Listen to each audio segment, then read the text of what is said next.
From BBC Radio Scotland, this is Sports Sound.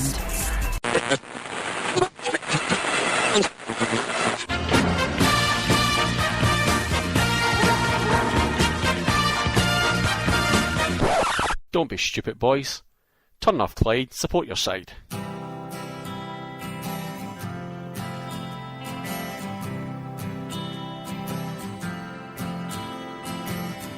I would like to leave this city.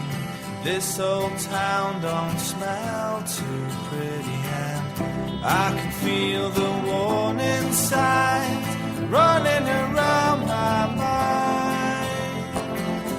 And when I leave this island, I book myself into a soul asylum, 'cause I can feel the warning signs running around my mind. So here I go, still scratching around in the same old hole. My body feels young, but my mind is very old.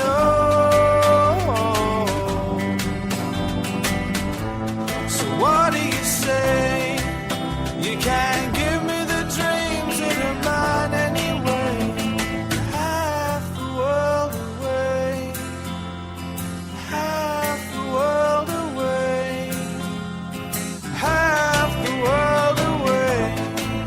I've been lost, I've been found, but I don't feel bad.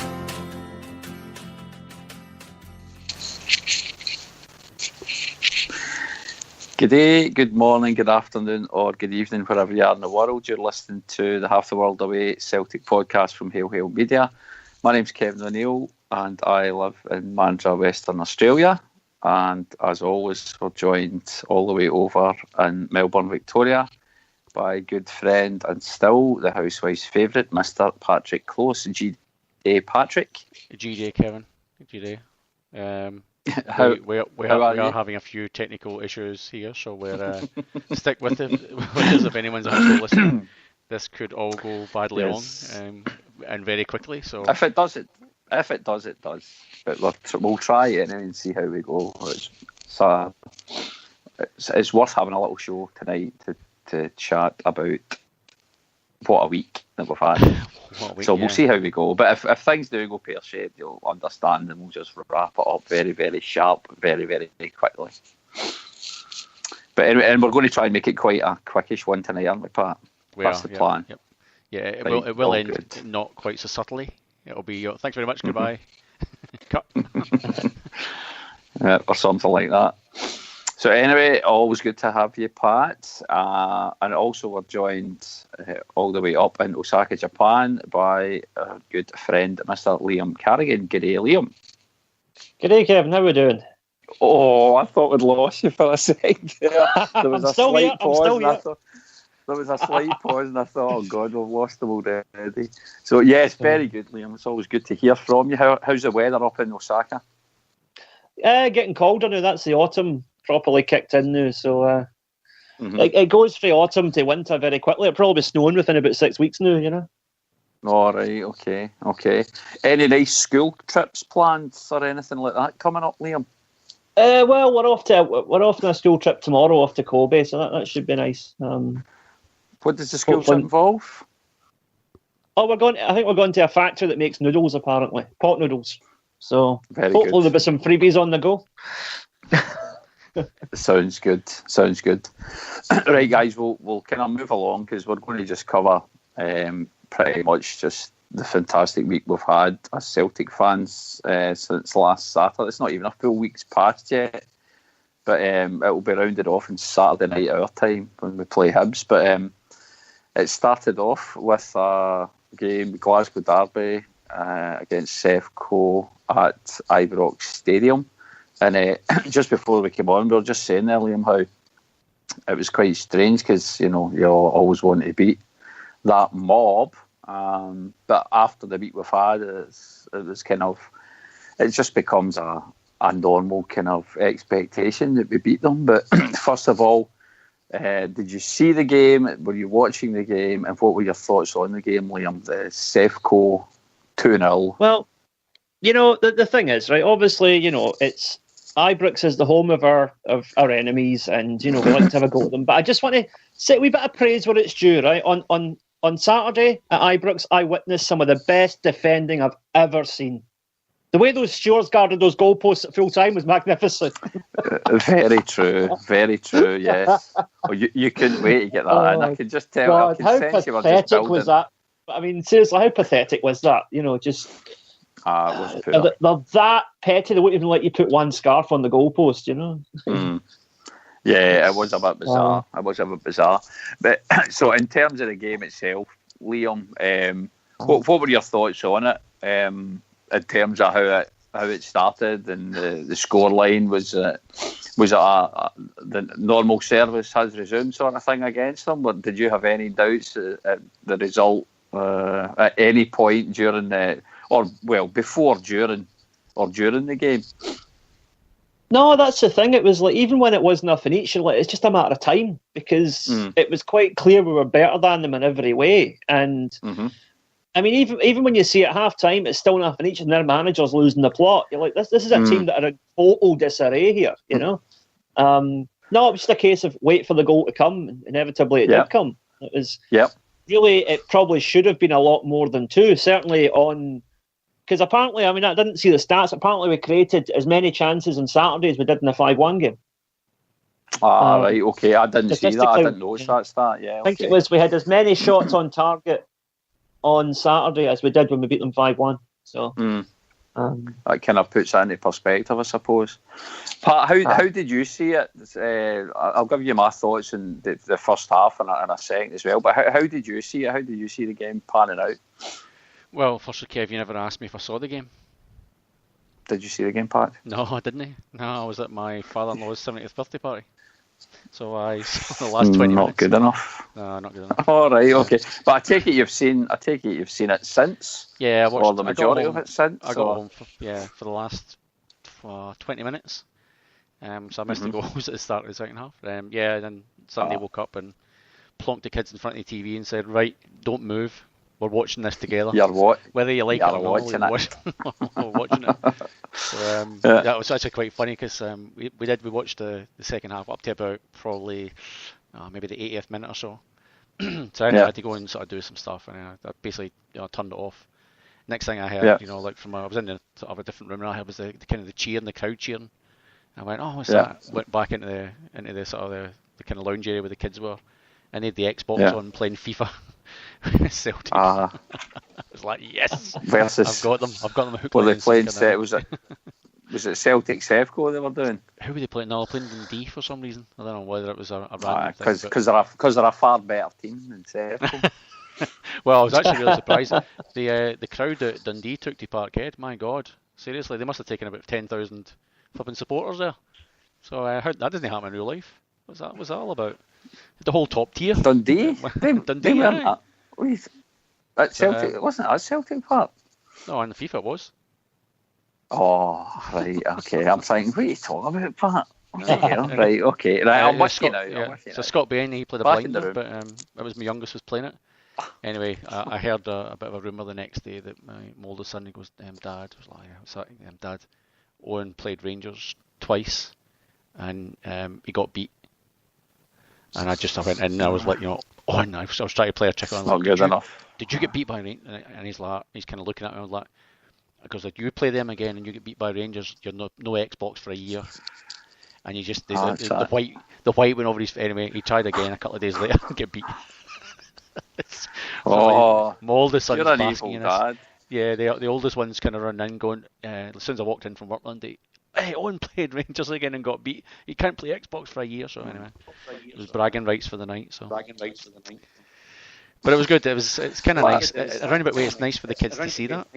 For me anyway, I just because it's kind of hard being over here and trying to get your kids kind of interested in it a little bit, because the games here are all at kind of 7 o'clock. They're always in bed, so it's kind of nice. I do take every opportunity I can. So if they're going to sit and watch a part of a game for 20 minutes, I will happily go out my way to make sure they sit and watch a game for 20 minutes. So it's good.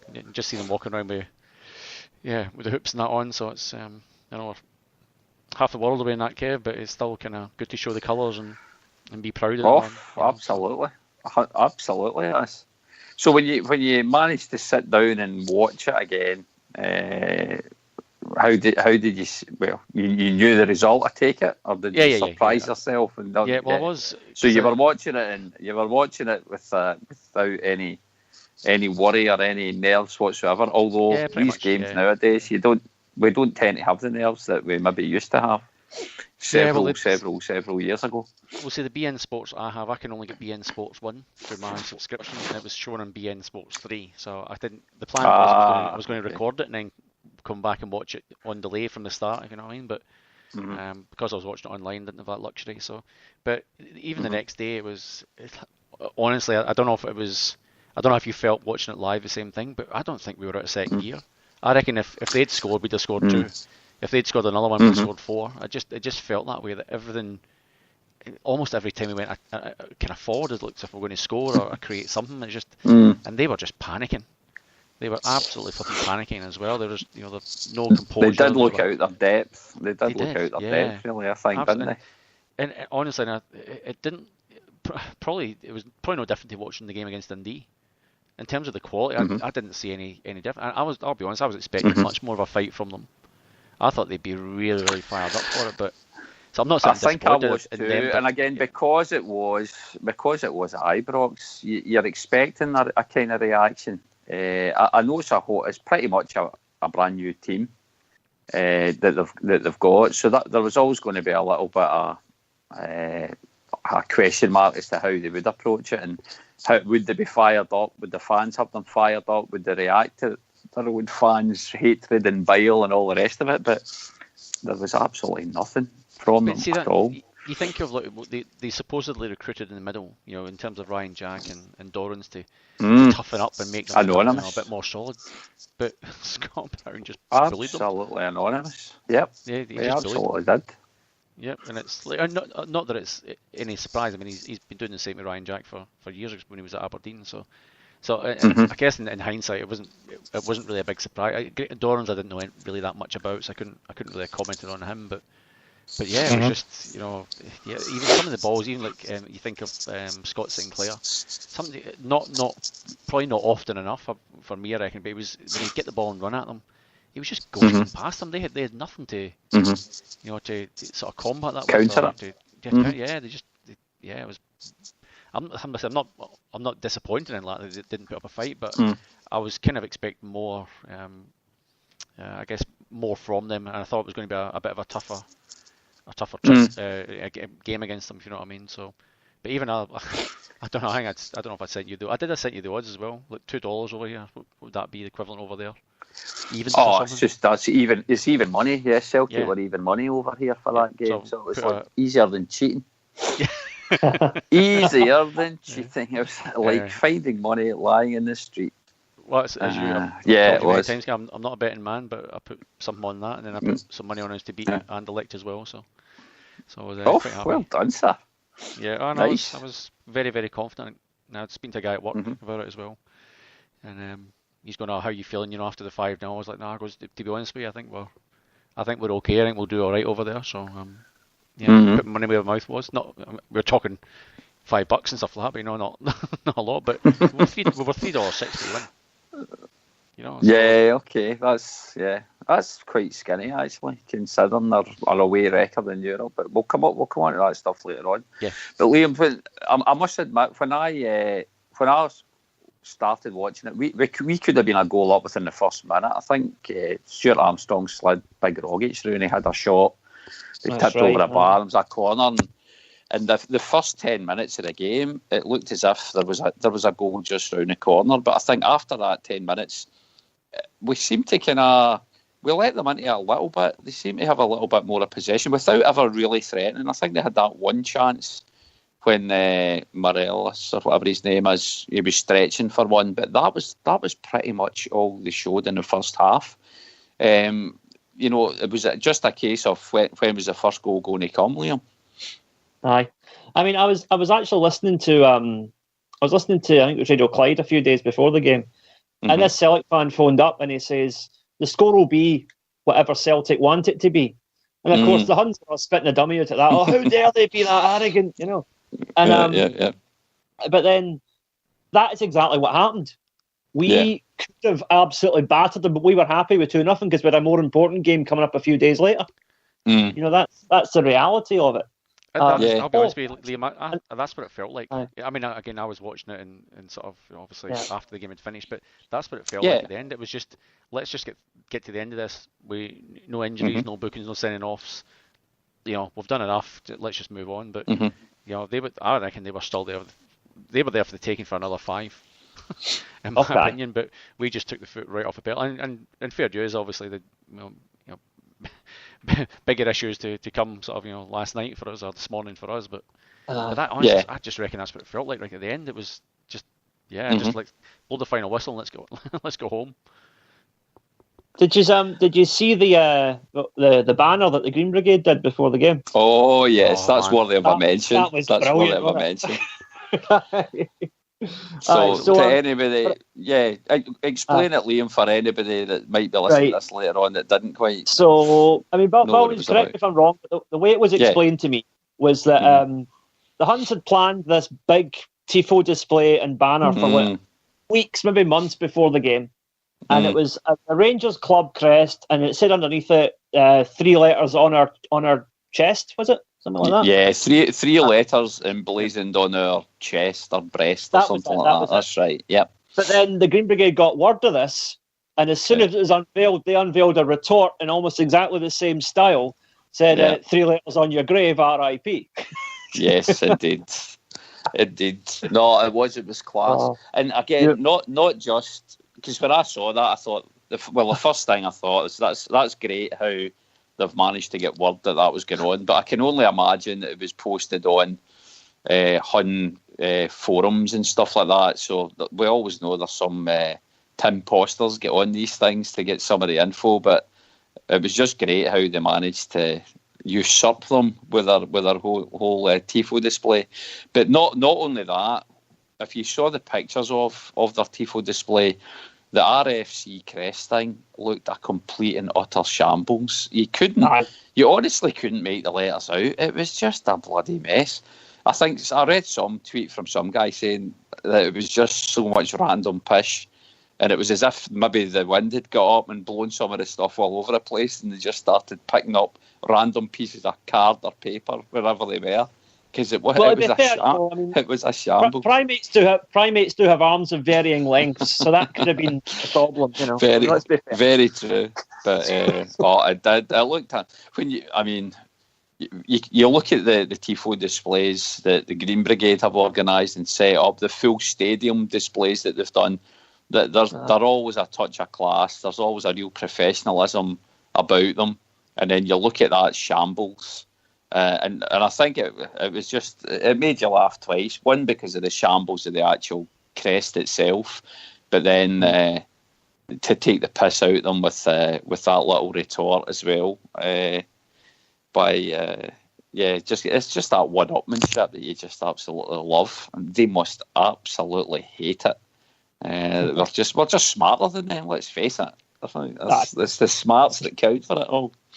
And I think, moving on to the, we have to thank the bold. Is it Lloyd? Was it Cross or Gross? Lloyd Cross, I think it was. For apparently the grass, it gave away the information. Gave the game away. Yeah, because I checked earlier today because I think he on Twitter, because I think he was taking a bit of a ribbing, obviously, and when I checked it, the account was closed down. You can still do it if you search on Google. You can still search for some of it cached, but some of his tweets that even was on there were borderline flipping racist. Some of the Catholic stuff, and oh my god, some of it was horrible. Yeah. Anyway, I think the account's closed, so I'll go and do a search at some stage. But I think he was supposedly the guy who gave it all away. So actually, I heard there was even a guy on I listened to Sports Sound. I think it was Sport. No, maybe it was Sports Sound. Maybe it was Super Scoreboard. Can't remember. Basically on the Monday, sort of on the train on the way home from work. And I guess it must have been Sports Sound. Super Scoreboard guy phoned up, and he seemed like a really smart guy. I can't remember what his name was, but he's chatting away quite sensibly about the game. And then, sure enough, at the end of it, and it goes, oh, just one final thing, guys. Can I just thank Lloyd Cross for for the information. You know who you are. And the kind of the pundits are like, oh, okay, that obviously means something to someone. I was just pissing myself. It was just brilliant because they had no idea obviously what went on. So anyway, that was quite funny. But yeah, thank you very much, Lloyd, whoever you are.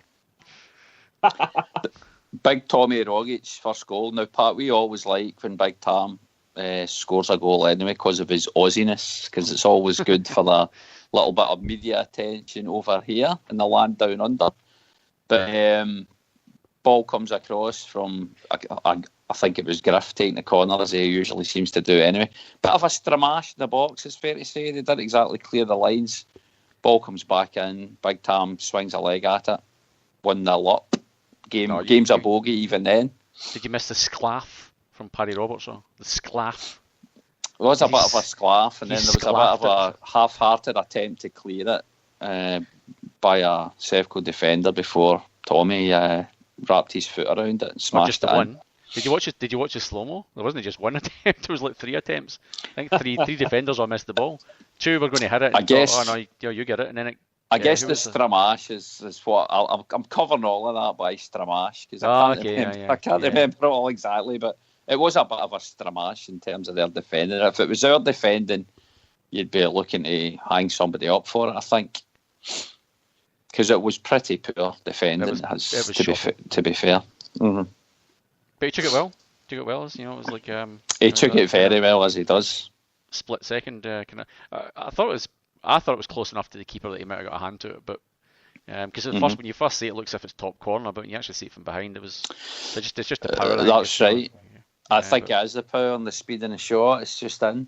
And then Liam for the second, absolutely outstanding ball from wee Paddy Roberts, who it's as if he's never really been away. He's not. He didn't miss too many games anyway, but it's as if he has never been away. But the ball slides through to Griff, and then Griff takes it pretty much first time on his bad foot, and it's 2-0. Game's a bogey. It's amazing. See, for a guy who wasn't brought up a Celtic supporter, Griff just absolutely loves scoring goals for us, doesn't he? He does. Particularly against them, he seems to particularly enjoy that. Oh, actually, guys, have you seen the video? I think it was Celtic TV put it out, and it was the goals from. I think it was titled "The Goals from the Perfect Angle." It was on YouTube. Have you seen that? Yes, it was from the Celtic TV camera or something like that. So yeah, I think I have seen it. It's like a behind the goal type thing. Yeah. But you don't actually see on the normal kind of coverage. You don't see the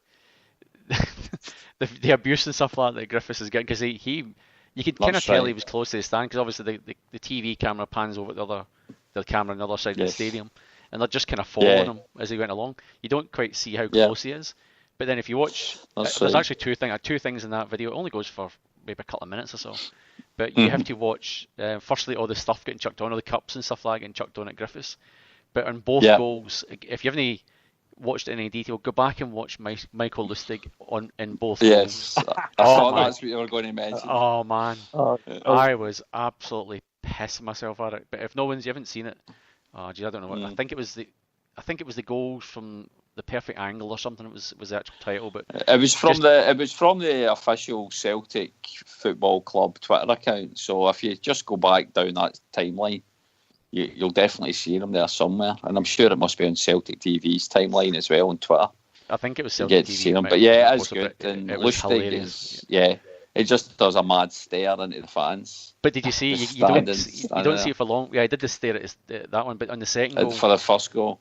No, he's away picking up coins and all that. Watch him in the second. Yeah, you watch him picking up coins. Watch him in the second one as well. He does some a bit of abuse to the Rangers fans when he's over for Griffiths. For Griffiths goal. I'm assuming it's coins getting thrown onto the park, and then Lustig bends down, picks one up, and then he kind of offers it back to them or something like that. Flips it to them or something. And I think Brown. I think Brown picks one up and flicks it. So quite funny. Yeah. But winners are grinners and all that, Kev. It's a very, very common saying over here. Winners are grinners. But I had quite a surreal experience of the whole thing, because we were down. My good friend Jason of Stan of the Stanage, also ex-Coat Brig lad, so he lives up in Perth. But it was a long weekend over here in WA. We get a public holiday that makes up for your Friday. Maybe that's the way we should turn it in. We get a Monday public holiday, but it's actually the Queen's birthday over here. They have it at a strange time. But anyway, you just take it whenever. Anyway, God bless her. God bless her. So it's turned into a bit of a routine. The O'Neills and the Stannages, we go down to the Margaret River wine region, if you please, this weekend in September. So we'd booked it up months and months ago. Didn't know when the fixtures came out. So lo and behold, I wasn't watching the game in Murphy's with all the Mandra CSC trips. I was down there, and myself and Jason, where the Margaret River is, it's down in southwest of WA, and we rented this house out that's kind of out in the sticks sort of thing. You're surrounded by wineries and all this stuff. Beautiful setting, but it's hit or miss whether you get good mobile reception. So we were keeping our fingers crossed and everything. We knew there was Wi-Fi available in the house, but again, you don't know what it's going to be like. But anyway, it turns out we were testing it all the way during Saturday, a few hours before the game, testing it all out, and it was not looking good. But we managed to get a signal sitting out on the balcony of this bloody house, and it was freezing down there. It was like 8 degrees at night time, and myself and Jason are sitting out there with the... You can picture the scene. We had this little Telstra dongle thing that we had. It was hanging up on a hook because we found somewhere that you could get a slightly better reception. And then we had to basically stream it from my phone because I forgot the password on my beIN Sport to watch it on the laptop. So the two of us are sitting there. We'd had a few beers by this time anyway and a few wines. And we're watching it on my bloody iPhone, would you believe? Huddled out on this balcony, freezing cold, 8 degrees, had the hoodie on, blankets around us. Michelle took a couple of pictures of us actually sitting there like a pair of plums, watching it. But it's amazing the lengths you'll go to watch the hoops. But it was a bit of a surreal experience to my usual experience of watching those games when I'm watching it with the old Mandra CSC troops and cosy old Murphys after a few bevies and things like that. But it was those same feelings throughout. There was never any real danger. And I think before we came on air as well, Liam, we were just talking while Pat was sorting out the console and things like that, that it was... You didn't have. It's always great to beat them. We'll never ever downplay that. But it really is becoming just such a routine thing. It is like beating a Killie or a bloody Dundee or something like that. You're expecting to beat them when you get to play them, and it just went true to form. You know the old saying they always used to say for these Glasgow derbies, the form book goes out the window. The form book has not been out the window for a long, long time, and I don't see it changing anytime soon.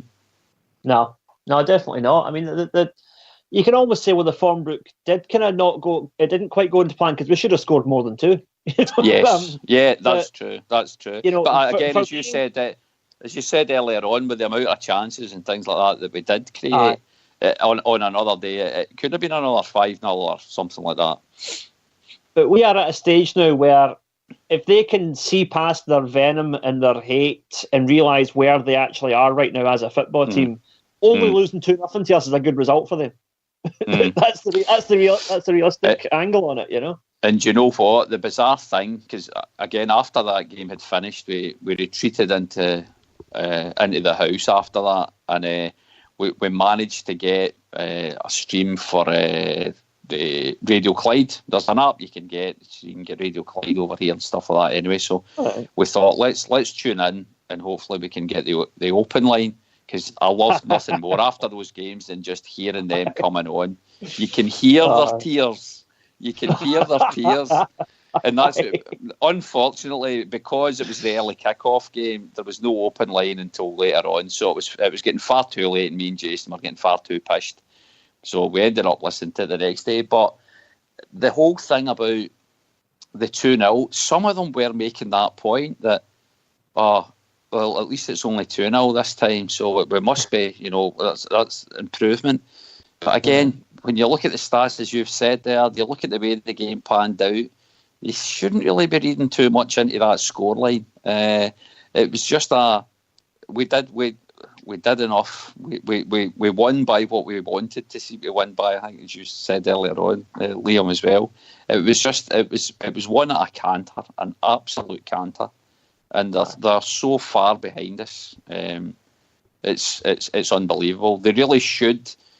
Way back when they had to start from scratch in Division 3 or the lowest league anyway, they should have just bit the bullet and just said, look, right, this is our X amount of year plan to get us back to a certain level. Play within their means, They could have taken that time to play with a squad that could probably still have been good enough to win the divisions that they came up through. But they've squandered a lot of money in doing it again. We all know that their books must be in some bloody state yet again, and there's suggestion and hints that the lights could go out on the Sevco kind of franchise, let's call it, because it's farcical the way that they're still looking at it, and they just can't bite that bullet, as you suggested, Liam, and just say, look, let's just admit we're absolutely nowhere near the class of Celtic right now, and it's going to take a hell of a long time to get it. I mean, even big Derek Johnson, who is basically the super Hun when it comes to speaking up for them, right? Yes. Even he the other day was like, look, the priority for us is going to be trying to compete with Aberdeen, not beat Aberdeen, trying to compete with Aberdeen. That is the level they're at now. That's right. And they should have really admitted that. To say that shows how far it's. But for him to actually admit that now, knowing that he's going to piss off his audience, it shows you how far they have fallen. Look, Kev, it really is hilarious. Cast your mind back to the 90s, though, when we're going through fairly horrible times. And I've been trying to rack my brain. Is that how we felt going to their dung heap? More in hope than in any expecting us to actually compete, and just not wanting to get smashed, pretty much. Myself personally, yes, I do remember feeling that way. You'd always liked it. You would try to convince yourself, and you'd use that phrase, the form book goes out the window and stuff like that as well. But it was definitely more in hope than expectation a lot of the times. There was sometimes, especially under Tommy Burns, we were really unlucky that we were still coming out in the losing side to them after great performances sometimes. But there was some really bad. There were some really bad times that I remember. But I think it must be worse. I think it must be worse for them just now. Well, that was actually kind of what was leading to it. Was kind of a leading question is exactly that. So does this the way that we are going through it just now, does that repay all the kind of angst and all the pain you went through in the 90s? Are we basically are we now equal? For me, I think it is doing because we've been through the pain. I think anybody that's been through the pain and remembers the pain is really, really appreciating what we're going through just now. And I have to say, Electronic Tim's on Twitter, good old Hector Bandido there, that would be putting these things up. I do like how they always put a fairly regular tweet up to remind everybody that let's enjoy every single second of this journey that we're all going through just now as well, because there will be an end at some point in time. It's not going to be like this forever, but we really need to enjoy every single second of it, and the experiences that we're getting, not just by humping them every time we play them, not just by continuing this unbelievable domestic unbeaten run that we're still on, and then the performance last night, which we'll talk about very shortly. We've got to just soak it all up, because it does. We do remember the bad times, and we've got to. I think it's been repaid in spades, and a lot of that's down to good old Brendan Rodgers coming in. Aye. I think that's worthy of debate in more detail, because just to let people. I don't know what the demographic of this the podcast is, and what sort of people listen to it, whether it's younger, older, people our age or whatever. So. I'll tell you what the demographic is. It's you, Liam, and me. No, that's pretty much it. There's 17 people. I don't think there's anybody else listens. Yeah, I'm not saying they're still listening. Surely not. 17 have listened. So it's good. I must admit, I've not got access to the chat room or anything like that because I'm just on the. I'm in there at the moment. So is it? That's a big shout. So we've got Barrowfield Shamrock in there again, as always. We went through school getting it day in, day out from the idiots who supported the Deco. That's right. Big Andra. It's like a new one in our chat room, so nice to see from you, Big Andra. Jim Fitzpatrick, he's saying G-Day boys, still buzzing from last night. Happy days. G-Day. Oh yes, absolutely. Gary Boy, hail lads, long time no speak.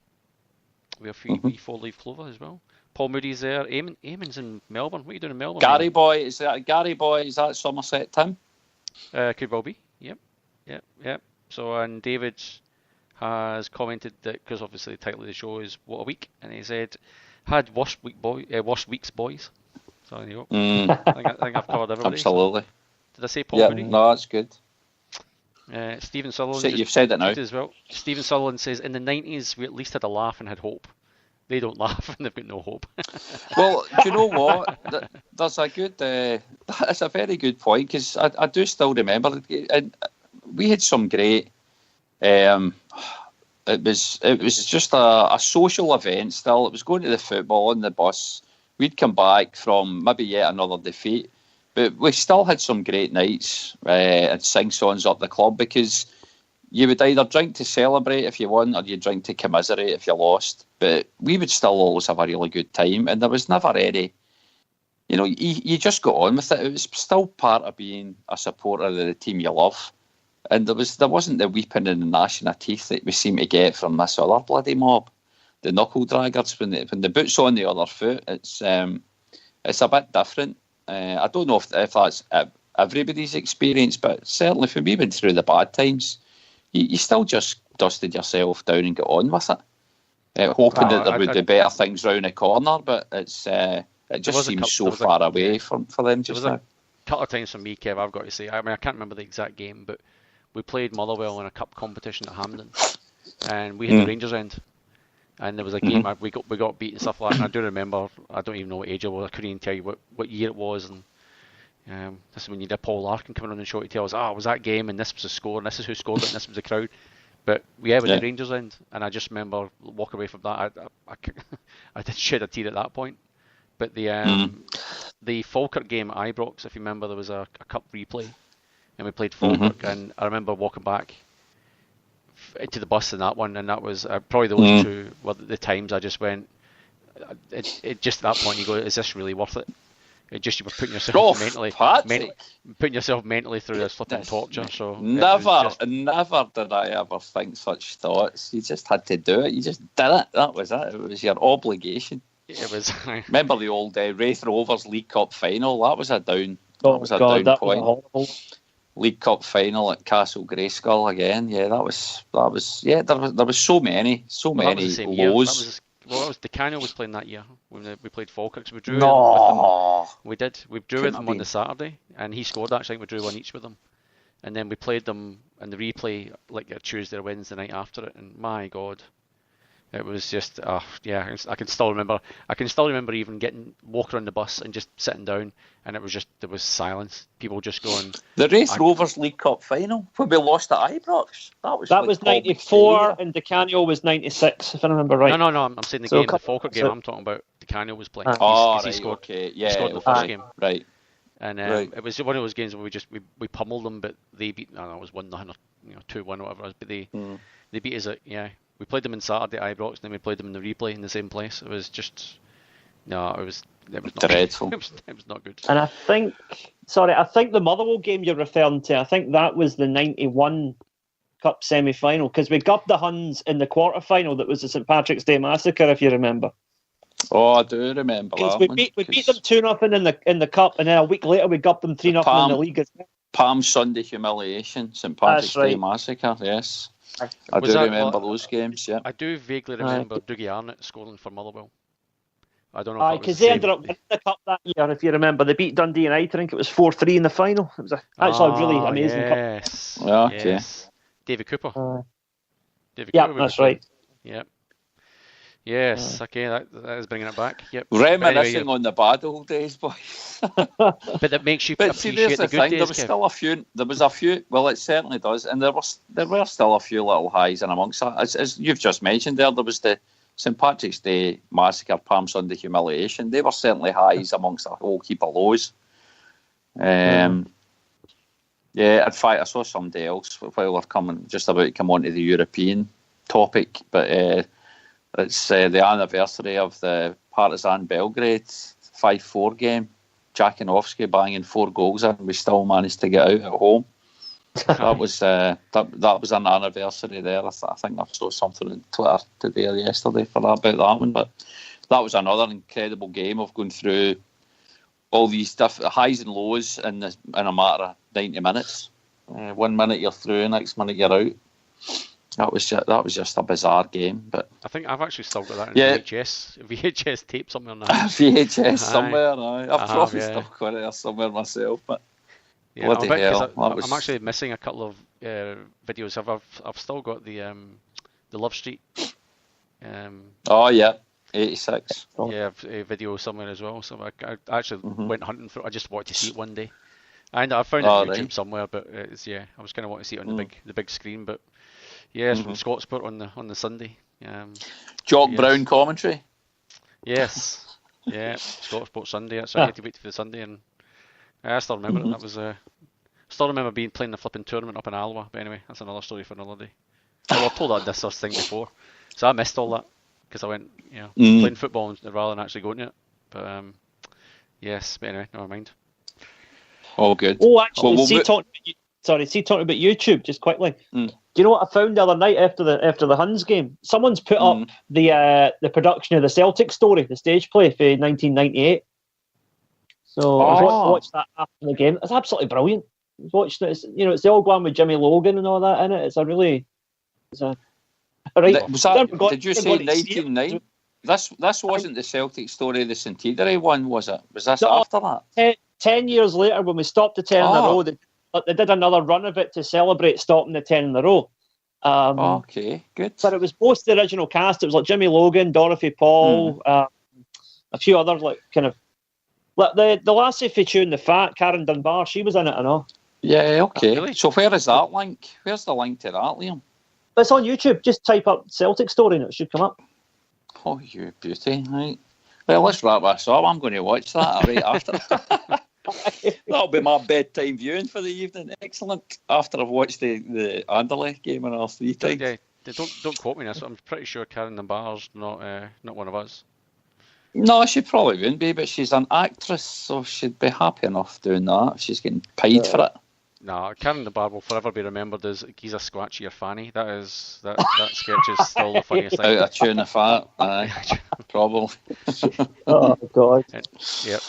So, guys, moving on to in the week that was, and what a week it was. We had the book. So the bookend, the first bookend was the Sevco game, and that went according to plan.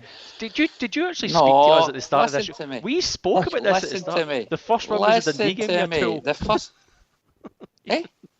We spoke about this. The week that was the Dundee game, then the Huns game, and then the Anderlecht game. But you went straight in and missed the Dundee game. I'm getting mixed up. I just missed the Dundee game. I'm thinking this was. I'm confused, boys. I had a great weekend down the Margaret River. With some great babies. So. I think you still get some wine in you by the sounds of it. But Kevin, we were speaking about it about 30 seconds before the show actually started. For some reason, I just had it in my head that we played Sevco first, then we played Dundee, and then we played Anderlecht. I don't know why I thought that.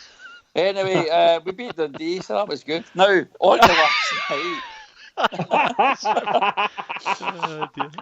On to last night, then. No, talk about Dundee if you want. Talk about Dundee. We're going past that. Waste of time. It's too far in the history. We're really happy. We moved on. Right, next. We have moved on. So last night, boys. Well, first of all, did we all see the game last night? Did we manage to catch it? Because it was very early in the morning over this side of the world for us all. But we all set the old alarm clocks. Yes, we all got up. We watched it somehow. Some means somehow. So, Liam, I'll come to you first of all. Your thoughts going into the game, and then your thoughts of the game itself.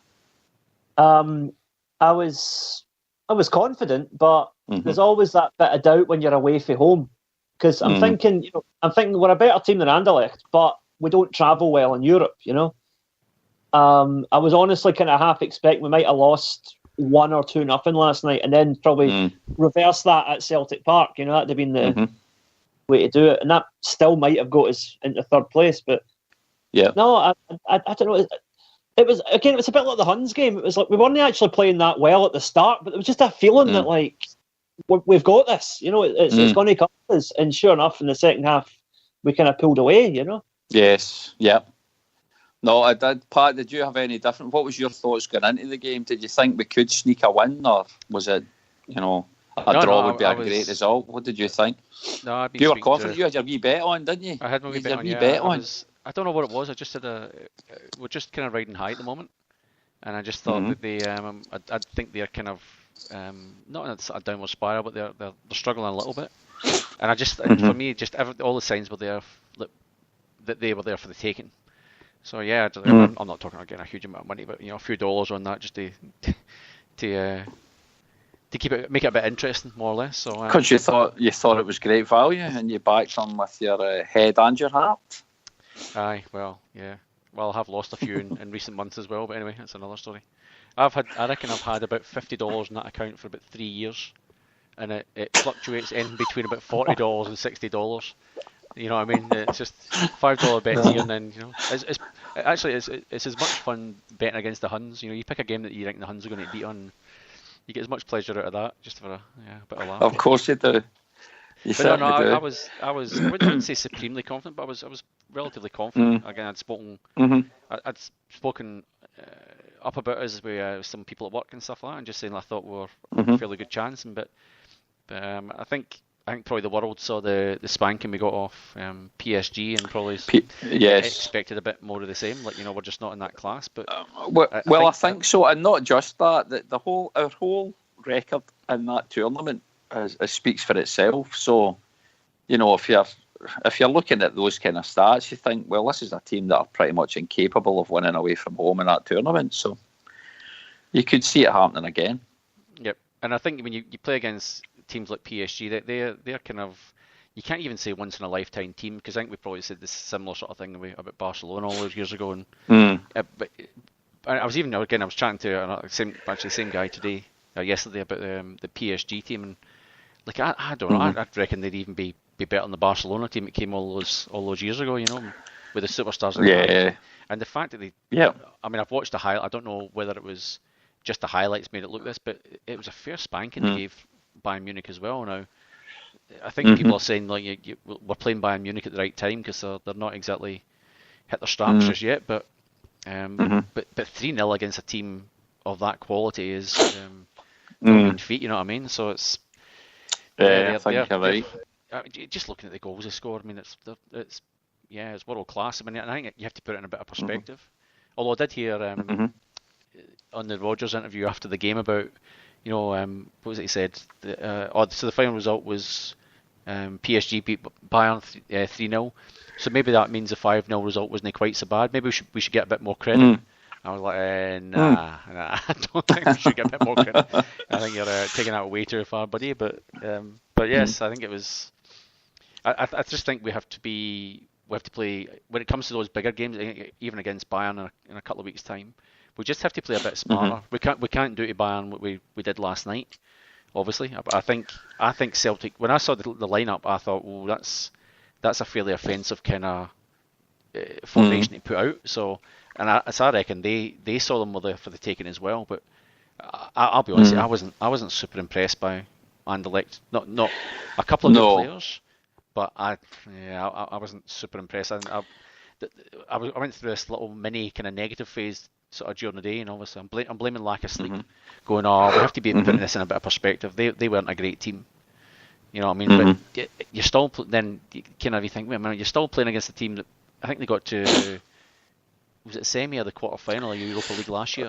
I think certainly the quarters, and they drew with Arsenal 3 each last year. But I do believe they've lost a couple of their key players from last year, and obviously they didn't have a great start this season. They lost their manager, so the timing of when we were playing them, we probably couldn't play them at a better time, actually, when they're in a little bit of turmoil. The only thing I had a slight doubt about was that whole reaction thing, that when a manager leaves and there's an interim manager in place, sometimes the players do react positively to that. So I was just a little bit unsure about what that would be like. And let's face it, we haven't really played or seen too much of Anderlecht, so they're an unknown quantity. I didn't really know any other players apart from that wee Henry guy that was mentioned that we had been linked with. He was the only guy I'd really heard of in that team. It's a total unknown quantity in terms of what you're coming up against, and again, it's an away game in Europe, a tight little ground, noisy fans. So again, you just don't know. Are Celtic going to turn up? Are they going to have the right frame of mind? But right from the word go, we were controlling the game. I was a little bit surprised how they didn't try to press us a bit further up the park when we did have the ball and we were knocking about very comfortably at the back. I was a bit surprised that they kind of stood off a little bit. But I think not only have they been missing some players, I think they had somebody out injured and they were playing a midfielder, like a Beaton type midfielder as a bit of a sweeper, or he was helping out their defence. So I think they've had to chop and change a few things about as well. So they've certainly had a few problems. But I certainly thought we could get something out of the game, but I was maybe even sneak a victory if we were lucky. But again, in the back of my mind, I'm always thinking just about, the poor record we've got away from home in Europe, and especially in that competition. But the way we did it, it ended up being emphatic in the end. It was. And the first goal, guys, I mean, Cham actually started off the game. He lost possession a couple of times. He got caught in possession, made a couple of bad passes. But then Liam, that pass he slides through for Kieran Tierney for the first goal. Unbelievable. It's a thing of beauty, wasn't it? It really was. It was. I mean, talk us through the first goal as you saw it, Liam. Oh, well, I just, like you say, the beautiful ball splits the defence open. And as soon as he puts the ball across, you just know Griffiths is going to be there. It's just, you can just, it's almost telepathic, the way that these players link up now in that team, Yeah. Before we played PSG, one of the things I said that might give us a faintest of chances is that having the best 11 players in the world doesn't necessarily make you the best team. And I think what we've got with Celtic is I don't know if we've got any really world class players, but we've got a great team, and that showed last night with the link-up play, with the defence putting a really good shift before the goals went in as well. I think they really did. Yeah, everybody played their part last night, and everybody did what they had to do, and they linked up well when they had to as well, which is so important. And that's something that I think Anderlecht didn't have. You can just tell that is a team that aren't communicating well with each other just now. No, they're they're arguing with each other at some stages. You could tell them sort of having a go at their teammates and stuff. But I mean, I was actually quite pleased with the whole Cham thing, because he started off really flaky for a fair bit of the game. But you know what? There was actually a point where I said, fair dues to the guy. Even when you're having a bad game, any sport, whether it's professional or amateur, you know you're having a bad game. And the fact that Rodgers was even shouting, I think if you saw some of the gestures at the side, he's doing the calm down or settle it down or whatever. I think they made comment in the commentary as well about just do the easy thing. But you know what? He kept presenting. Yeah. He kept presenting, even though he was having a bad game. He kept looking for the ball, and he kept trying to do the right thing. And you know what? For a guy, he's 21 years old. 21 flipping years old, exactly. And he's got the flipping bravery to say, do you know what, I'm having a shit game, but I'm not going to give up. I'm going to keep trying. I'm going to keep presenting. I'm going to still play the role I'm meant to play. And then he gets to the point where he does a pinpoint pass to to KT, kind of running up the wing. Now, I said this to a guy at work today. I said, see if that was flipping PSG that scored that goal, that would be shown around. Yeah, they'd be raving about it. They would be. If that was flipping Neymar scoring that goal, look at this world-class goal, like all the way from the back, 3 passes, whatever, and it's a goal. They would be, but it'll be not so much tarnished a little bit, but it's only Celtic that scored it, and it was only against Anderlecht, so it's not much. It was a brilliant goal. That's right. It was a brilliant goal. Yeah, and it's in fair due. It was a real Champions League quality goal, I think. It was as well. Because I think somebody had mentioned on a post I'd seen earlier. I think they'd counted 28 passes in the lead up to that. So some of it was that, knocking it about, waiting for that moment to pounce. And once they did move it quickly, it just carved them right open. The ball again from Cham, outstanding. The run from Tierney to allow Cham to make that pass as well has got to get credit. And then Tierney he's got the presence to take his time to look up. So it's not a cross, it's a pass. It is a pass. He's managed to pick it out there. It's certainly not a let's play this into a dangerous area.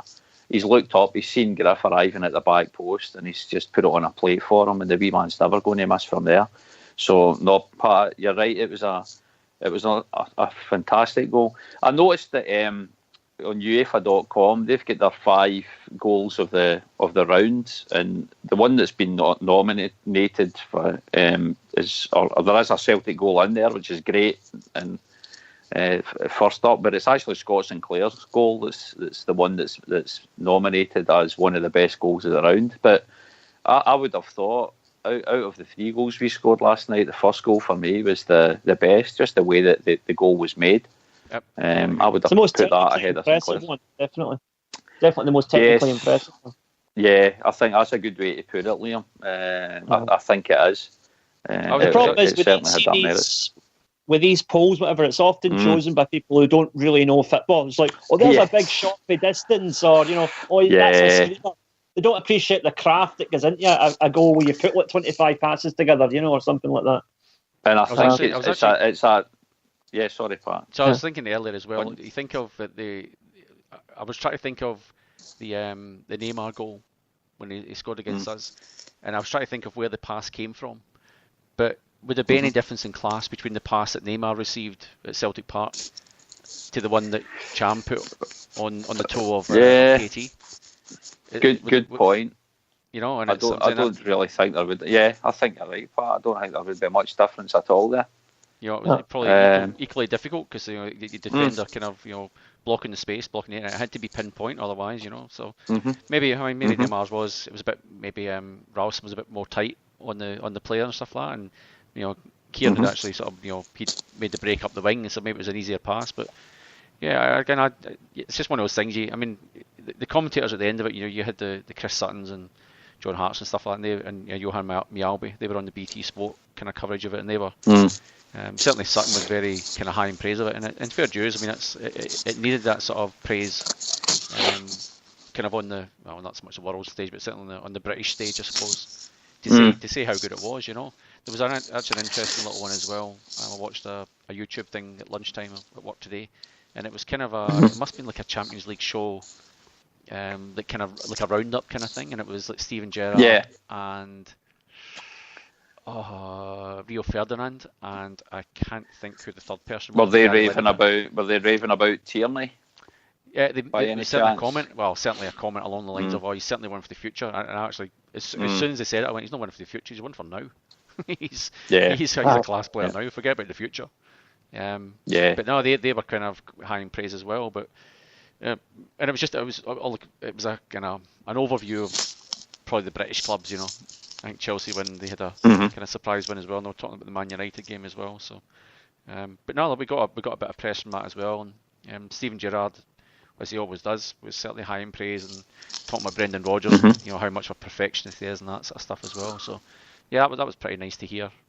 It was the so-called English media, you know what I mean? But it's kind of Yeah, it does. It helps when you get a wee bit of credit from them, because it's usually lacking hugely. And again, I think people do forget that we're so far removed from the kind of money that's available to clubs down there and the big leagues in Europe that makes it all the Champions League top 2 pots so unattainable for us to get to. I mean, we've got to remember going into that game last night as well. We were, even although people have been talking things up, we're underdogs in that group. we're expected to finish fourth from the whole seeding point of view because we were in pot 4. So, we shouldn't be favourites to finish third anyway before the draw was made. We should always have been looking as finishing in fourth because that's the way the seeding works in this thing. And it's also reflective of the kind of money that's available to us and the league we play in and all the rest of it. So we've got to remember that. I'm actually looking for. There was a tweet I saw just earlier tonight, and it was from Rio. It was from Rio Ferdinand, but it was actually. It did give us a bit of praise. If I can't find it in a second, I'll just give up, and maybe somebody else can point it out for me. But I think if I remember it, it was something along the lines of credit where credit's due, because Celtic have, our history in this competition has been just based on the way we play the game, and it's not been based on how much money we've ever had. It was something along those lines, and it was credit where credit's due. Was that Stan Collymore? Oh, sorry, it was Stan Collymore. It wasn't Rio Ferdinand. You're right. It was Stan Collymore, and I also saw there was a little clip from Ian Wright. I think it was on BBC Radio or something like that. And Ian Wright was, former Celtic player, Ian Wright. Again, he gave us a bit of credit as well, because we've got to remember we punch above our weight in this competition because of the teams you're coming up against and the huge finances you're coming up against. Yep. So here's in fact, Stan Collymore was Celtic, fantastic win. A club whose European heritage demands standards that most can only attain through money. Magnificent with a 4-league clover. So, That was it. It was big Stan Collymore, that's right. I thought it was Rio Ferdinand I'd read. But the former Rangers that is the type of thing. Yeah, that's right. But now he absolutely detests them and loves us.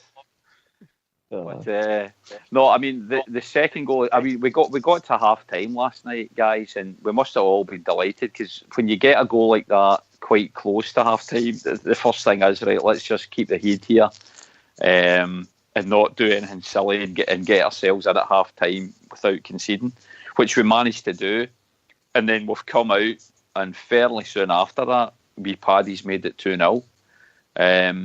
Some great pressing. From the front players, and again, it's kind of rushed Anderlecht into making a bit of a mistake at the back, some poor passing. But wee Paddy's robbed the guy. He's cut inside. He smashed it on target. Certainly, I noticed they still awarded it to Roberts. I don't know how they couldn't have turned that into an own goal because it's completely changed the direction the ball was going. I think I don't know quite the ruling. If it's on target, yeah. Is that right? Yeah. Right. So even if it does change the direction the ball's gone, then it's clear. Right. Okay. I was just thinking that how can they make that a goal? But anyway, it was just 2-0, and you're thinking, bloody hell, man, there really is a chance we're going to actually win this game here. Of course, the fans were singing already. This is the day that we win away. So they had started singing that. I think as soon as we'd scored the first goal, they started singing it. And I always hate when there's that too much confidence coming from the fans because I think, oh, please don't, this is going to backfire. But all of a sudden, you're 2 goals up, and it's looking very achievable. And then, of course, we're going into injury time. We get the winner from Sinclair. As we've said, it's been nominated as one of the 5 best goals of the round by UEFA, so you can go on and vote for it. But yeah, 3-0, guys. Just an absolute the best performance. We were saying this to Liam before we came on air as well. From my memory, in that tournament and the league stages competition, I can't remember a better away performance, more convincing and comfortable away performance. In my memory, if somebody can remind me of something else that was better, then I'll happily agree to disagree with myself. But I can't honestly remember anything better in that particular competition. Do you think it's our best display part, or have you got any other memories of a better performance away in Europe and the Champions League? Champions League, yeah, pretty hard to say. I mean, I'll be honest with you, I can remember having similar thoughts against Mönchengladbach last year, thinking I thought we played really well. So this one here, you get the 3 points, so that makes it feel as if it's a kind of a more, I guess, a more worthy kind of victory, or more comment on what we achieved. But let Man U take it, because there's no, I know they say it, like, there's no easy games in Champions League. You're up against a pretty good, I mean, an outfit that are a bit down the luck at the moment, but still at the same time, you know, it's still a recognised team. Still, they've got a good record in Europe, so you can't really knock it, if you know what I mean. We didn't do anything wrong. We played defensively. We were really, really strong. We're really kind of solid, really kind of organised. The midfield, apart from a bit of a shaky start by a few of them, and we. Once we kind of settled into the game, we started creating chances, and once we got that, it's the same we seem to have at the moment. As soon as we get that first goal up, it's almost like they kind of there's this kind of swell of confidence in the team that they start spraying the ball around and stuff like that a lot quicker and run harder and stuff like that. So that's what it kind of feels like. It's like, right, now the pressure's off. We've got the first goal. You know, we know we've got a strong defence, so we're now going to try and, you know, finish you off pretty much.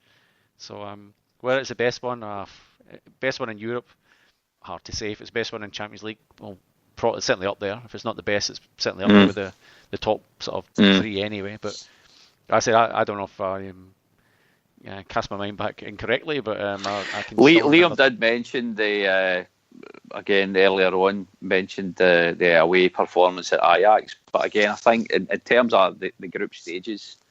At that tournament, I can't think of anything better. The Ajax away game was an absolute cracker of a performance against a top class European team at the time.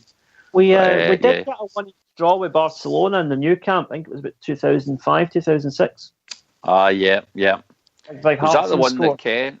Yeah, Hartson scored. Was that the one that John Kennedy was playing, and he was absolutely, him and David Marshall were unbelievable. That was nothing. Or was that a 0-0? That was a 0-0. That was a UEFA Cup game. That was a couple of years before. Okay. Yes, okay. But I mean, they were memorable games for, I guess, different reasons. But I think for a 3-0, for us to score 3 goals, win the game, have a clean sheet, I think we've got to give special mention to the defence as well, because I thought Big Yozo and Boyata were superb last night. That was a game that you could have maybe seen there'd been a bit of pressure on Boyata, because he's coming back to his hometown. There would have been a bit of focus or attention on him from, I'm guessing, the media over there, because he was coming home, and he could have, because he's still a young lad himself, he could have felt some pressure with that, and you know, he could either had a blinder, or you know, he could have been nervous and made some mistakes. But I don't think he really put a foot wrong at all last night. I think anybody watching his performance could only have been impressed. But Big Yozo, I thought as well, was superb. Absolutely stroked the game. Wee Tierney was outstanding. I can remember he only made one little error. He kind of did a bit of a fresh air kick near the byline in the first half. And I think he gave away a corner. They were claiming, I think they were trying to insinuate that he hit his hand or something, or his arm, and it did look a bit shambolic when you watched it. You thought, "Come on, wee man, what are you up to?"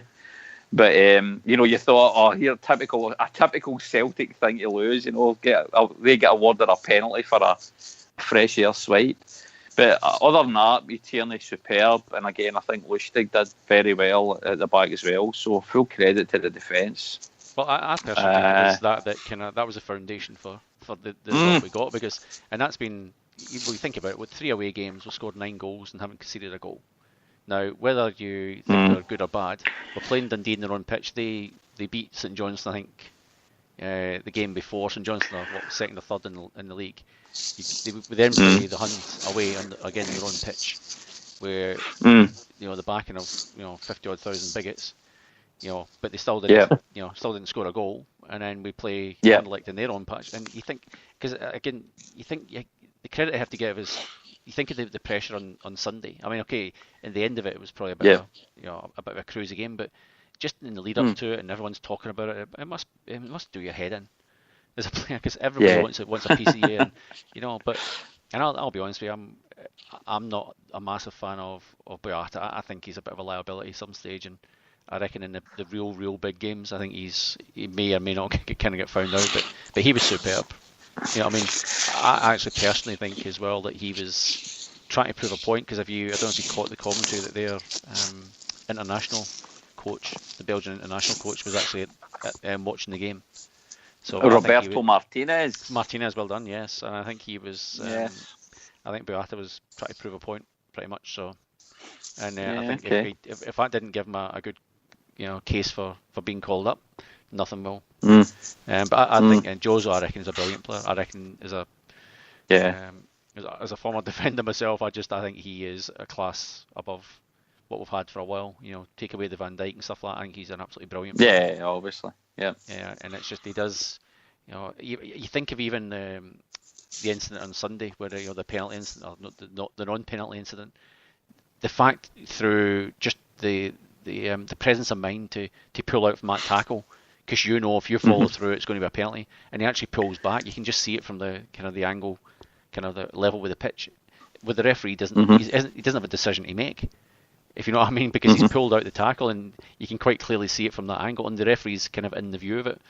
But even the smarts to do that, I reckon, is brilliant, because maybe not most, that's wrong to say, but a lot of defenders would just follow through and just continue with the tackle, and if he followed through that tackle, it was going to be a penalty, because he wasn't going to get a ball, I don't think so. But he knew that presence of mind to say, you know what, I'll pull out the tackle because I know it's just too far in front of me, and the guy's kind of fishing for a penalty anyway. So, but no, I think he's a great player. Tierney's just class in a glass. The guy, he's getting better and better. So, Lustig just does his normal stuff.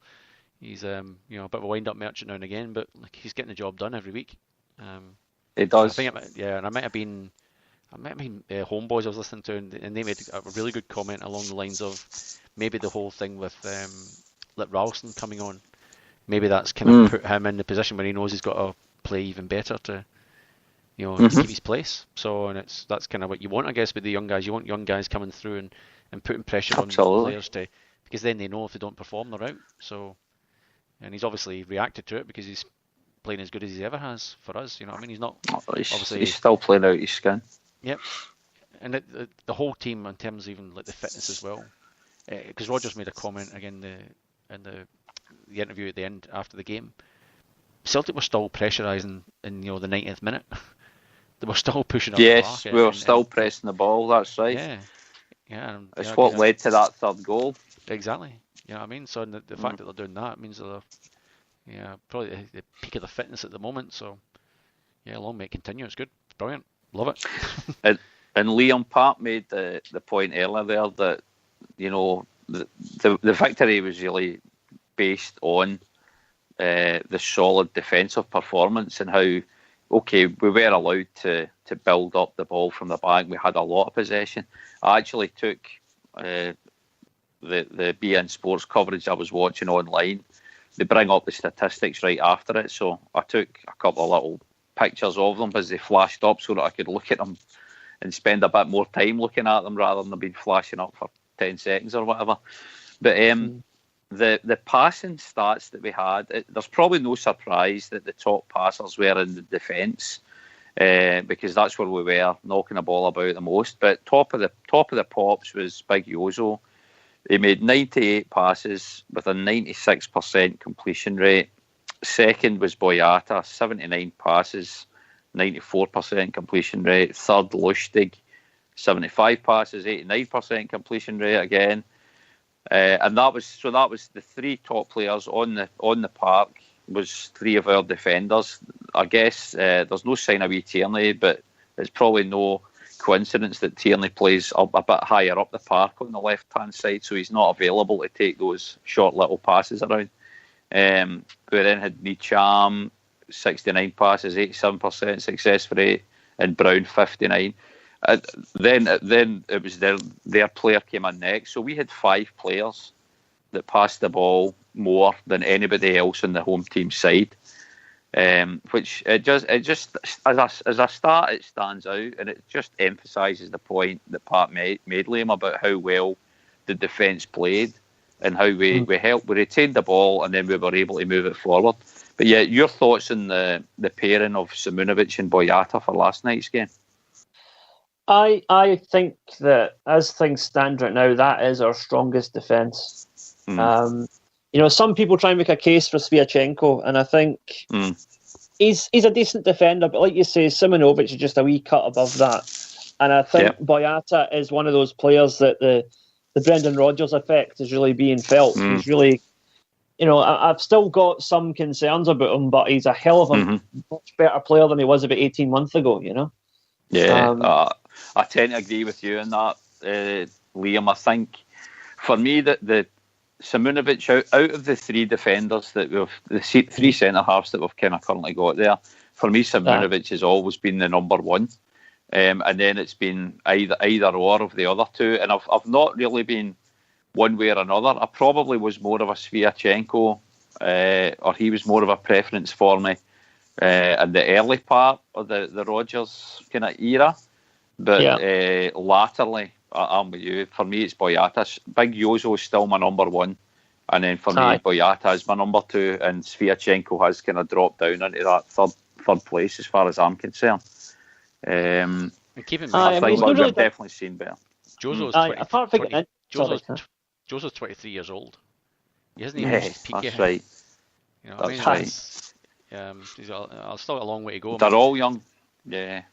Well, there's a lot of noise being made about Tierney being being the next big transfer fee we could get. But Jozo could be a £10 or £12 million defender in a year or two. I know. Yeah, that wouldn't surprise me. That would not surprise me, Liam. I'm just glad we managed to hold on to him, because I know he was meant to be, or he was linked with Torino when he was unhappy there for a while under Deila, wasn't it? Managed to get him back, so thank God we did. I think the issue with Jozo is that people see him as, I think he's got some sort of injury, and he's carrying some injury that I think would put teams off. And I think teams would be reluctant to spend big money on someone, with that sort of. You think about Celtic at the moment are managing his injury. You think of the injuries he had prior to any time that prior to basically Brendan Rodgers. So Maloney was kind of playing it, and he seemed to play for a couple of games, get injured. He was out for another while. I mean, the fact that Rodgers and his kind of backroom staff, they're managing it much better. But I still think there's obviously something there that causes them concern, that they won't play in artificial surfaces, or they won't play 2-3 games in a row because they know it's a. That might be something that can get fixed. It might be something that's just he's going to have to manage for the whole of his career. But I reckon if anything would put a team off, it might probably be something like that. I'm happy for us, because then we've got a class centre half, and I think he'd be pretty hard to replace at the moment. But I wouldn't be surprised if you see him even in in the game against Hibs. You might even see him being sort of rested and stuff like that as well, because and it's purely just to manage whatever sort of ongoing issue he has. Because you don't want him going out for 5-6 games. You want him being there for the big games. No, certainly not. So you want him being there for Bayern Munich. You want him being there for the Huns games. You want him there for because Aberdeen must be due to play Aberdeen quite soon as well. So, but I'll just check. But Boyata's 26, so he's getting on a little bit. But an old man. Yeah, but the best year's probably still ahead of him. For me, that sort of position in the ground, 27, 28 years old for me would be kind of getting towards your peak. You know what I mean? And then it's after that, it's kind of your experience would get you through. Kind of similar to what Lustig has had, but so he's still got the best years ahead of him if he can stay kind of injury free. But he's certainly got a bit of pace, and if he can pick up through just through good coaching and stuff like that through Rodgers and sort of again the backroom staff, his positional play, it's probably more his decision making. That's the bit that I was always worried about. Picking the time to make a pass, picking the right time to tackle, picking the time to hoof the ball into Rose Ed. And maybe that's. But I think that's just where it's all developing. I think that's just where it is all developing under Rodgers. I think you can see improvement in it, and he still get chance to get better as well under him. So that's it. It's looking really good. Right? Yeah. So it's fingers crossed. that will be the partnership that keeps us going. I mean, Jozo signed an extension to his contract, didn't he? So in the past week or two. So yeah, I believe so. Yep. So he's going to be hanging around for a fair bit as well. So that kind of helps us. But if Dedrick's the kind of the partner that Rodgers wants to stick with, then he's certainly got the physique for it. He's probably got the speed for it. I can't really. Would you call him a fast player? Would you say he's a fast kind of defender? Is he just does he play more? He doesn't. Yeah, I think he's more of a physical defender. I think Boyata, and he can also be a goal threat. Let's not forget he scored a few goals for us from set pieces, corners, and he can be that threat. So, I think it's for me. It's definitely the two of them played superbly well last night, and a game away from home. And the foundations were built on the confidence that we had knocking the ball about at the back. I think that certainly helped. So that's looking good. And we have set ourselves up, lads, very well for the remainder of the group, because let's face it, we're probably ruling out taking anything off the pot 1 and 2 teams in the group. But we were always kind of realistically targeting that third position, so it was going to be like a head-to-head against Anderlecht. We pretty much won 3-0 away from home, and that, if you want to call it the first leg, so sets us up brilliantly to try and hopefully get some European football after Christmas. Yeah, but I'm going to try. You can't see Anderlecht taking points off, certainly off for PSG. But no. Keep in mind as well, they played with 10 men against Bayern for pretty much the whole Correct. game. A man sent off after about 10 minutes, so. That's right. The fact that we've taken 3 off them in the home, their home ground, and that was against 11 men. It's that's interesting. But anyway, let's moving on, Kev. We've set ourselves up. We've certainly set ourselves up nicely. But guys, I'm going to try and wrap it up because I've got the Celtic story to watch on YouTube now. Thanks, Liam. But we have got a game on Saturday. We welcome back Neil Lennon to Celtic Park. I'm really looking forward to it, not just because it's going to finish off a great number of days or a great week, but it'll be nice to see Lenny come back to Celtic. I certainly don't think he'll bring a team that's going to lie down to us. They'll be right up for it, but I don't think Hibs should really be any match for us at Celtic Park, and I think it could be a nice, comfortable 3 or 4-0 victory, boys, on Saturday. It's a 10 o'clock kick-off, my time over here in WA, 3 p.m. back home, obviously. But Liam, how do you see it going on against Hibs on Saturday? It should be. I mean, we'll probably rest a few players, I would guess. So, but it's still probably 2 or 3-0. I think it'd be a comfortable one. Mm-hmm. But I'm gonna say this, and this might not be a popular view, but somebody's gonna have to break our unbeaten run eventually, and it wouldn't break my heart if it was Hibs. That's fair enough. But maybe the next time we play them, like the last game of the last game of the season that we play Hibs. Let's go for a bit longer yet. The next time we play them is League Cup semi-final, so don't want it to be that one. I'd rather losing. No, that's what I'm saying. The last time we meet them this season. Yep. So hopefully not. That's not a Scottish Cup final either. Last game of the season, if it's away at Easter Road, that would be all right. We can do that. We've won the league by 36 points. All that kind of stuff. Yes, I think we could maybe allow them that. And that's over Aberdeen and St Johnstone. Somewhere down the lines. And then probably Hibs then Hibs in 4th, maybe Hearts and all of the above would be beautiful. I think I can see where you're coming from. I can see where you're coming from with that one, Liam, but I don't really want it to be Saturday. Don't want it to be Saturday, but anyway. Pat, what's your thoughts ahead of the Hibs game? Nice to see Lenny back. He'll get a great reception, absolutely. I'm sure. Yep, absolutely. And actually, for the first time, how long have we been doing these podcasts, Kev? Maybe 3 years or so? I can't remember. But yeah, a fair while. Something like that. My prediction for the last game was a 4-0 win, and we win 4-0. So. And I said it was going to be a tight one from what I remember. Was it Ross County? Can't remember now. But no, you guys were saying, it'll be a tight game. And for the first time ever, but nobody scored an overhead. Were you spot on? No overhead kick, yeah. No overhead kick. So you're going 4-0 again?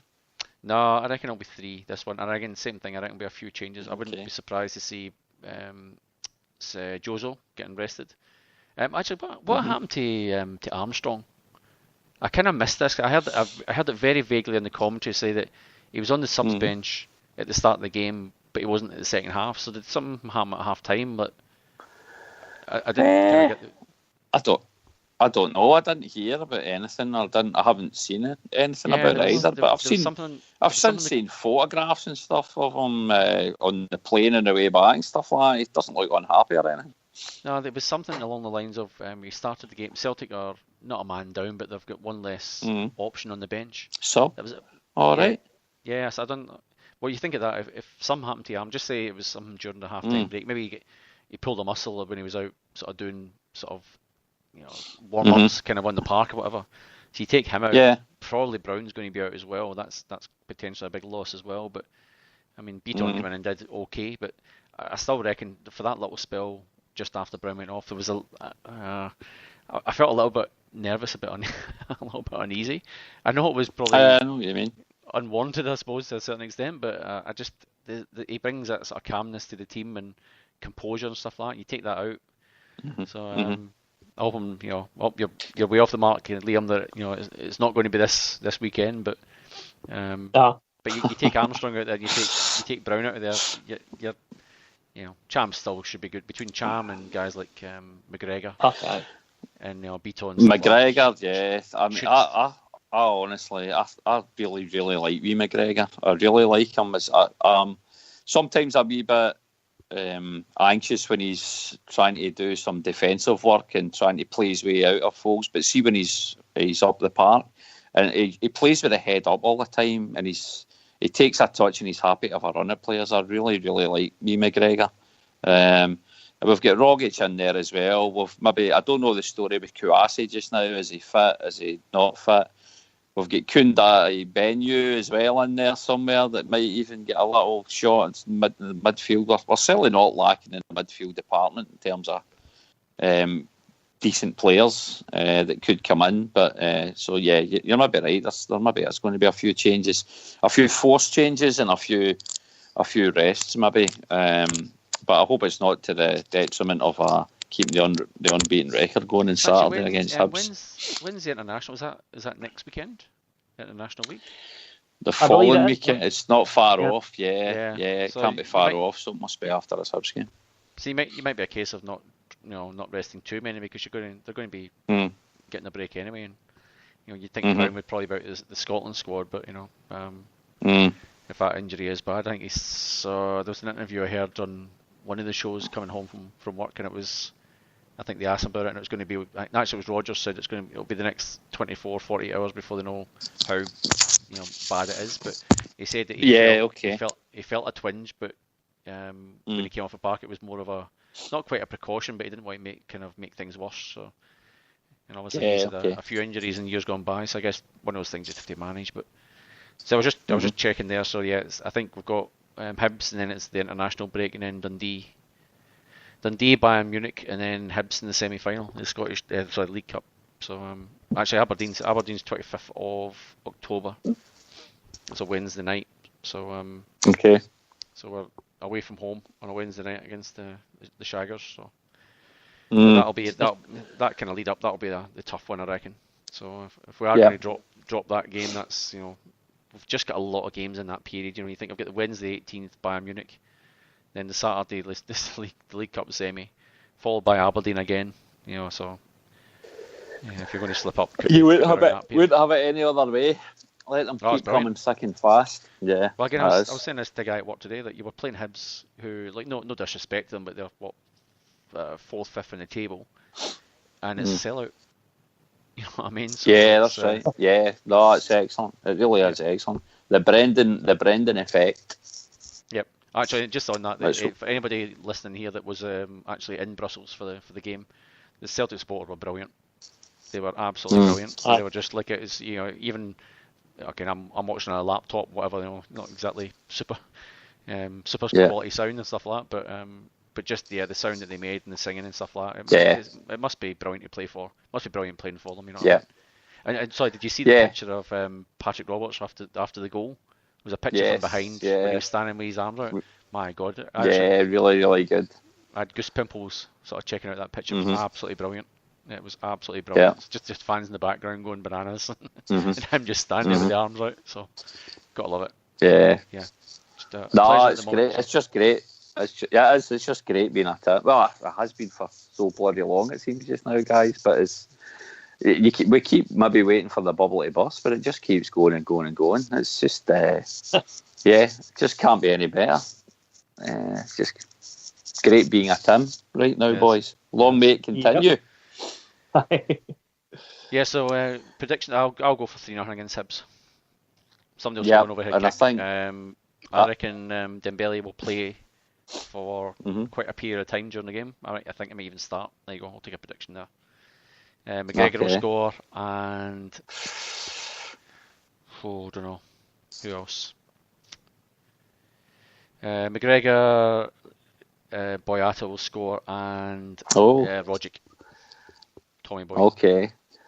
Well, I reckon there's going to be it's going to be 4-0, and I'm going for 2 for Griff. I reckon he'll play, and I think we'll have 1 from Sinclair, and there'll be 1 from McGregor, because I think he might, if he doesn't play, he might come on as a sub, and he might score the last. So 4-0 for me, and quite a comfortable win again. But yes, welcome back to Celtic, Mr. Neil Lennon. I think you'll get a good reception.